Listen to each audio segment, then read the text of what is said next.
Hello everyone, and welcome to another session of The Brown Couch with me, Vanita.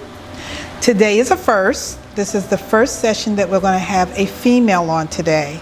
So sit back and enjoy, and welcome to The Brown Couch.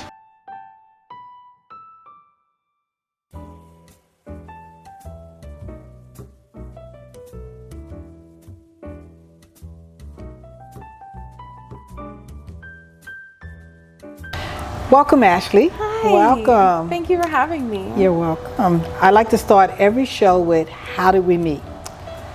We met at the, is it the Reentry Summit that they were holding downtown? So I was a Job and Family Service outreach caseworker then. Mm-hmm. And I remember coming up, I believe this was the first time this is the first time we actually talked.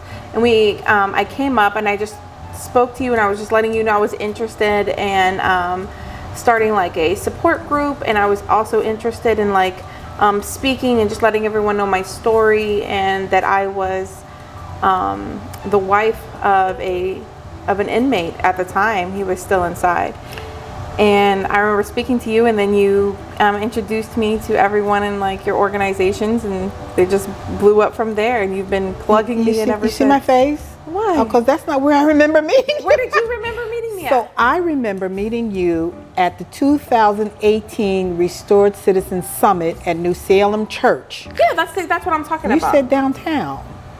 Okay, well, girl, I don't know. We get a lot. You know what? You don't understand. Every week I was at You an were event. about 9 months pregnant. That's true. I was big. Yes. So let's just start this way. You are the first of many today. Mm-hmm. You're my first female guest. Yay! You're my first spouse guest. Yeah. Yay! And you're the first non-returning citizen to sit down at the couch with me. Oh. So basically what we do here at the Brown Couch is tell our success stories. We talk about what happened when they were incarcerated and what their plans were when they got out, and if they accomplished those plans. And I got to tell you, everyone that sat down with me has accomplished them and over. Yeah. And over. So with you, how do they say, you did the time with your husband? Yes.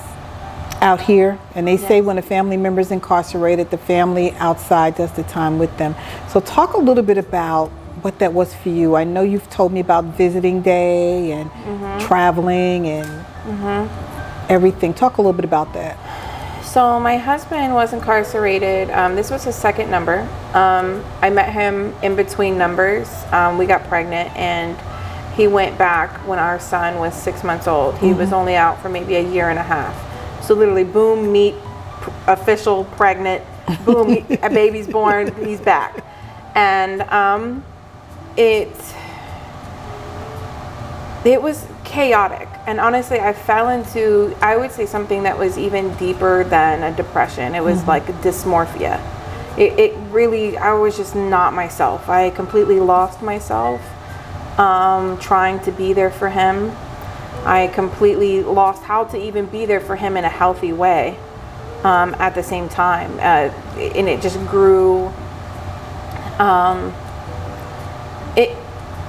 What do you think caused that? What do you think caused you to do that, to lose touch? To be honest, many times I talk to my husband, there's no way that I would have been, and we both agree, that I would have been able to stay with him for that amount of time and do what I did. And I'm talking I can probably count on both hands, and I'm not even using this. I bet you it's probably 6 times in 5 years I've missed a visit. So every Sunday, every day we're on the phone, 5 years of that. Wow. And so there's no way that I could have done that if I actually had understood or been in a healthy mindset. I honestly don't feel that I would have left, I feel, because I would have understood that he wasn't ready to be, he wasn't able to be his healthy. It was messy, but there was a lot of passion and a lot of love. We knew there was a connection. We knew we loved each other. but we both loved each other enough to know that we wanted better for the other person. And honestly, I had a lot of healing and a lot of trauma to work out on my own, and I feel like I was extremely codependent, which is what caused me to stay. Really? Yeah, to be honest.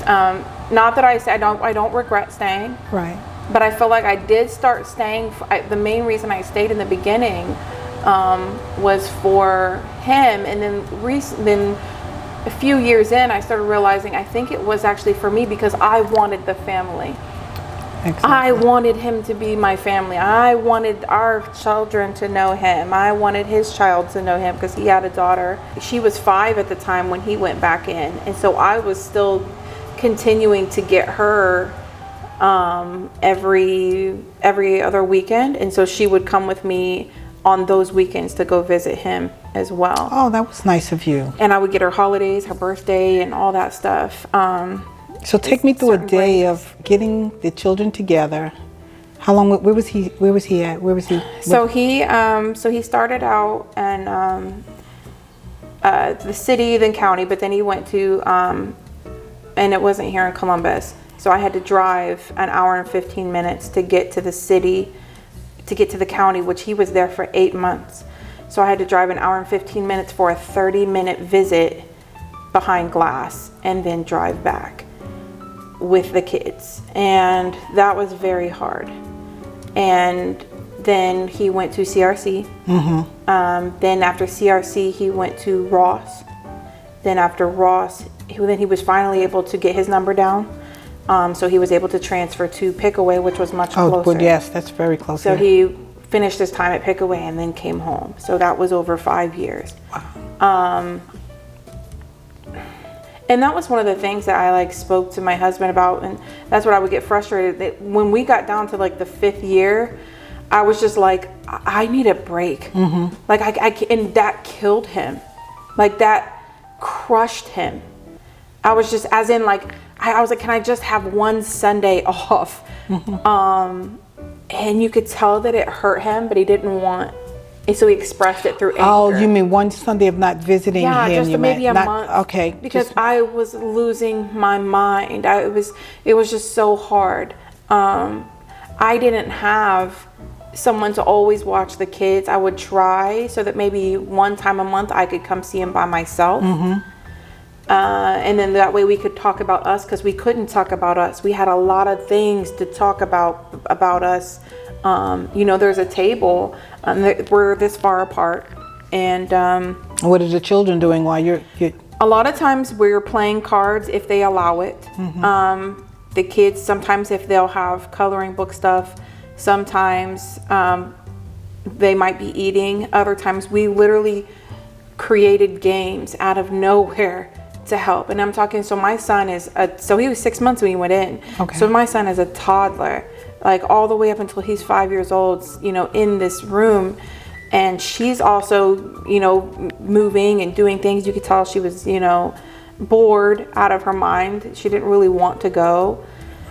So let me ask you, when you're in this room and there's children and there's other families in there, are the children allowed to play with each other, or do you have to stay at your table with your family?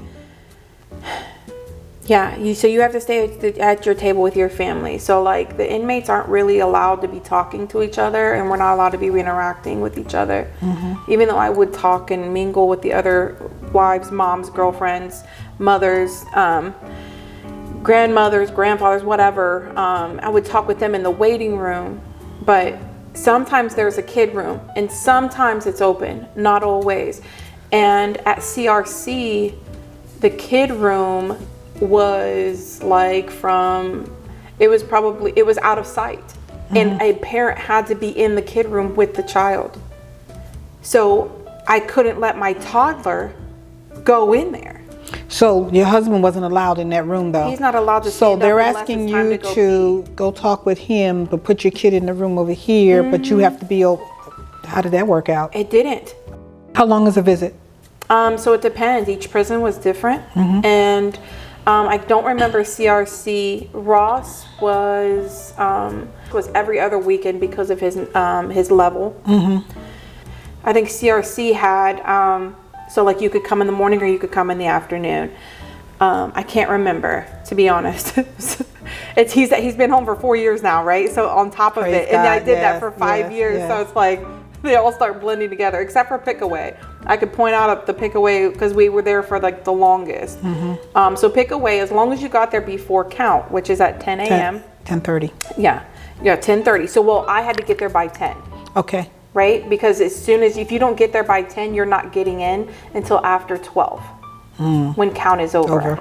So there would be a few times I've gotten a speeding ticket trying to get there before 10 because I promised him I would be there before count so that he could have an extra 2 hours with his children.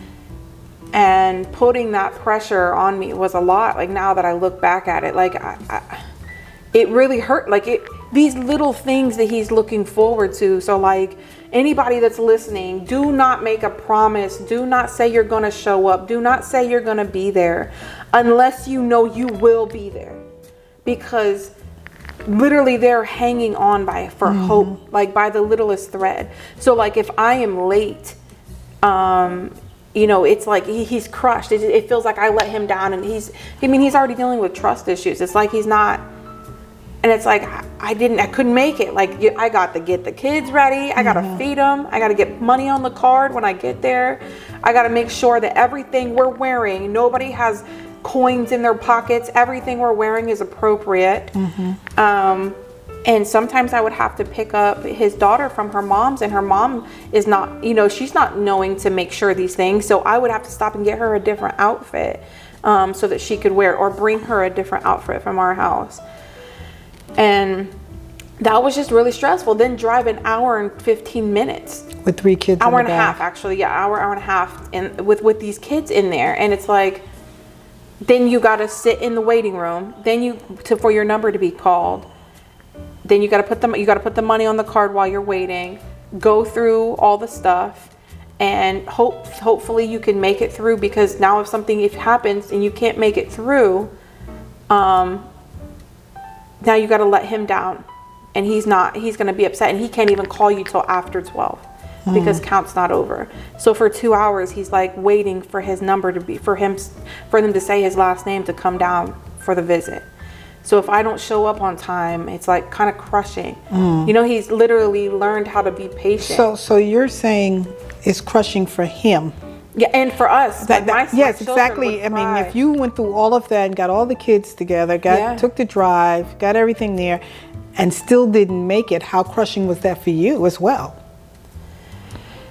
I think it was really crushing because I felt I let him down, and then I also had been waiting to see him all week or for 2 weeks. Something as like I would put on the wrong pants and they have a hole in them and they're not going to let you in.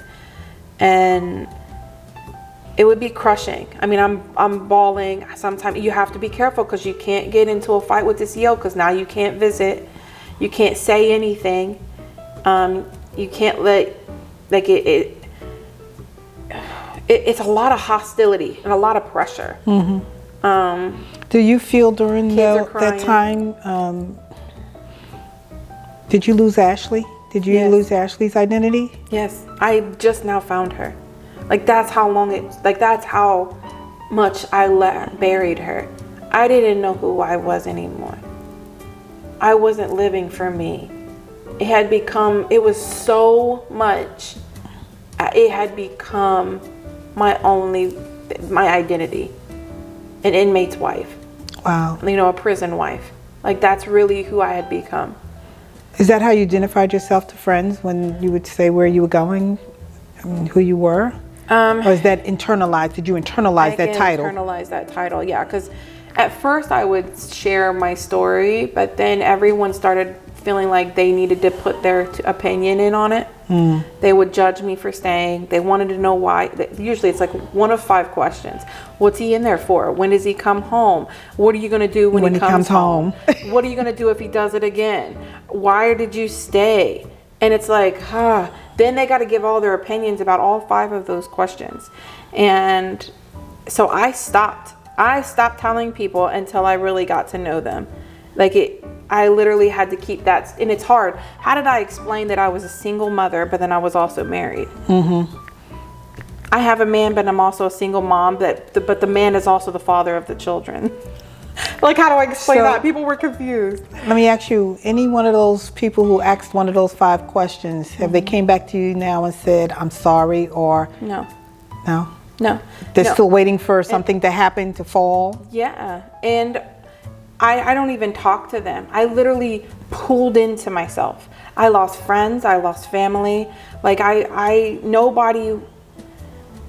everyone really was angry that I stayed, or they judged me because I stayed, or I really became isolated. It was very lonely. It was very lonely. And you were able to maintain a full-time job also with this? Yes, well, at first I was going to school full-time, and I was working at the same time with our toddler or with our baby. And then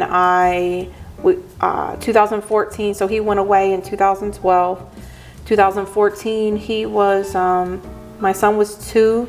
He had just turned 2, and I had become homeless probably about a month and a half before I graduated from OSU. So I was homeless for 5 years, and I was homeless when I walked across the stage at OSU, or 5 years, for 5 months. And wait, back up. How are you going to spring that on me? You were homeless. Define homeless. So I was really couch surfing. So really, we were living out of my car in a sense. But I would stay at a friend's, then I would stay at another friend's, then I would stay sometimes at my mother's house, like if I was able to get in, because my mother wasn't always there. Like, our suitcases were in the trunk, so sometimes I would use, like after I graduated at OSU, you can still use their facilities, like their rec center, and I would use that to shower and hang out with until at nighttime, and then I would try to find us somewhere to stay, like at a friend's house or something. And I would just bring in the clothes out of our trunk, out of the suitcases. How long? For about 5 months. And honestly, I probably could have pulled in and got it, but I wanted to find an apartment. I knew that I was going to stay in that apartment, and that I didn't have to move around my son, and one that I knew that he was going to be able to come home to. That wasn't going to say, well, we don't allow convicts here. We don't allow people with felons here. So I had to find that space. Right. And that took a while. And so I just dealt with it. And we're actually still in that townhome because they allow him to stay there. Good. Yeah. So I was able to build a rapport with the landlord, and then he allowed him to stay. And then now he's actually on the lease. So that was great. That was really great. Wow. Yeah. Wow. So let me just back up here. It's a lot. Full-time work, full-time mom, full-time school? Yeah, so, I worked part-time. So in the beginning, the first 2.5 years was, I did part-time work, and I did everything. I literally was, what is it when you sell your plasma? You were selling plasma? Yes, so that I could pay my phone bill every month. So I would do that. Then I would do research studies. Wow. Like this one, they gave me a pair of binoculars was the thing that you got for doing the research study. It was something about sales, and I sold the pair of binoculars on Facebook for $60 so that I would have the cash. There was another one, like it was many different research. There was one about eyes. I got like 5 different $20 Target gift cards so I could get diapers, food, clothes for my son. But it was just really like constant hustle, just trying to figure out how to make it. And where's your book, Ashley? You writing a book? Have you started writing your memoirs? Like we need to write books. So I did that for 2.5 years till I graduated. Okay. So literally the day I graduated, I literally took the next job I could just find, just so that I would have anything. And I worked full time with my son, full-time mom, and then I had, my husband was inside. And I did that for about 1.5 years. Then I found a better full-time job, but we were still like right on the brink. But the better full-time job actually, for me and my son, it put us in a whole different class, a social class. but then as soon as my husband comes home, now there's him, then we're getting pregnant, and then now like his daughter is around more, and it's like boom, boom, boom, boom. We gotta adjust and figure out all that. But yeah, so that's. How old is your son now? Not the older one. The older one, he's 9 now. Does he remember any of this? Yes. So what he says, so when he was younger, we lived in like the suburban areas. And my husband is black, so my child is black. So in the suburban areas, there's more white children. And I remember. You're not black, Ashley? Right. So when there's more, obviously we all know many times in suburban areas, there's like more, it's the suburb where my son is, there's more white children. And I did not want, my son was big, he's black, and it's like he already stuck out like a sore thumb. So basically he would ask where daddy was, and I said, he's at school. Because I wasn't lying, because he really was going to school while he was in there. So I didn't feel guilty, because I don't lie to my son. Okay. And so so then he would know that, but a lot of the times, many of the teachers at his daycares or school or whatever would figure it out, eventually, because my son had extreme behavioral issues. And he got kicked out of like 3 daycares. It was messy. So he remembers, what he says is, Mommy, remember when we had to go see Daddy at that place? Okay, and so just recently, the last, I don't know, it was probably like a year after he came home, he would say that. And then I remember his daughter, she said something about Dad being in jail, and he's like, Dad was in jail? So literally, as a little mind, it was like in a way we kind of protected him, but he's connected it now. He's connecting it now. He understands. But we also have to let him know, because my son has lost friends because his father was in prison. Because of the neighborhood we live in is like, I don't want my son over there because I know he is a convicted felon. Do you see what I'm saying? So it's like, we don't tell. We know now that we don't tell Daddy's business. We don't say that Daddy was in prison. We don't say Daddy was locked up. We don't say any of that. Okay, I know. Like, so now he gets it. And he knows that he was in there. But he just says, remember when we went to go see Daddy at that place? That wasn't a nice place. Like, really? Things like that. Yeah. You're putting money on the books. Yes. And you're spending $50 every check. So every 2 weeks I put at least $50 on his books. And that didn't include the phone calls. No, that didn't include the phone calls. Because that's another cost. Yeah, so the phone calls were usually, we talked at least, it got to a point where we had to limit it down to 2 phone calls a day. And so that's $2 a day. In the beginning, though, it was way more expensive, because when you're calling from the city or the county, it's way more expensive if it's not a local number, and I wasn't a local number. I paid almost $400 for us to have an argument on the phone for about an hour. Wow. Like, it was stupid. But we needed to have that argument, because afterwards there was a little bit more clarity. So it was a good $400, I guess. Wow. It was ridiculous. So, I'm going to change gears here a little bit. You talked about schools. So which degree was that one? So the first degree was I was getting my undergrad in sociology with a minor in public health. Okay, so you just gave me some good news recently, and you now have your MBA marketing degree. Yes. Congratulations. I just graduated in May. Thank you. Yes. What accomplishment. Look, even with all that went on, you said you lost you. Yeah. But you didn't really, because you stayed focused. There was an end goal for you.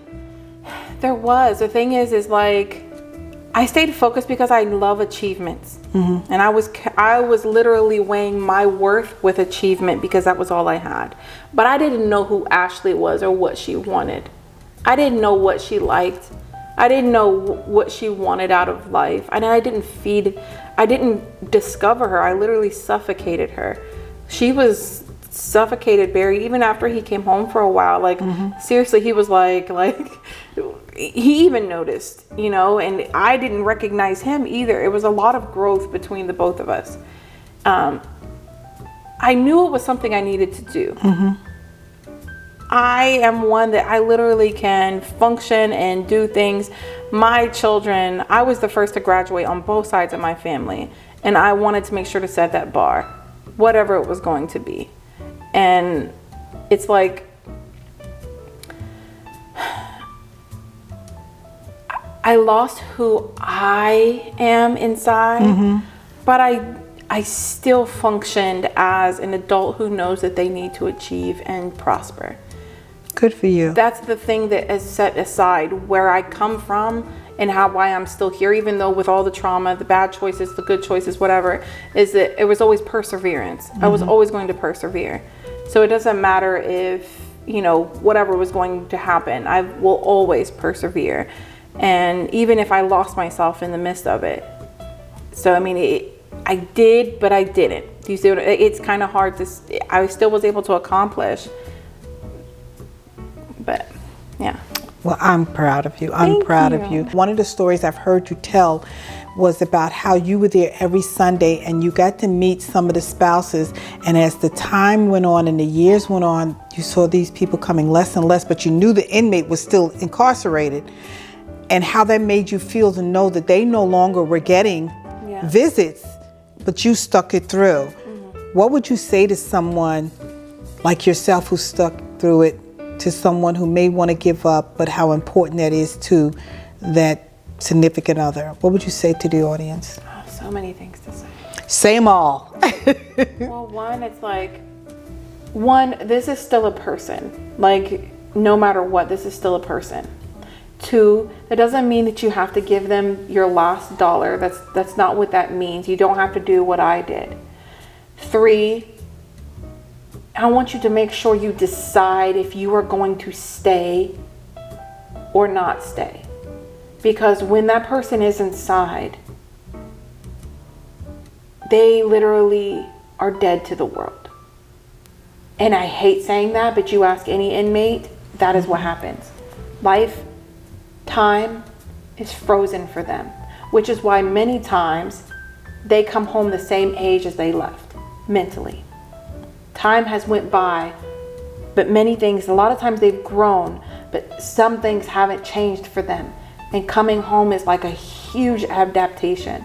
4 years now, it's probably the last 6 to 8 months, maybe a year.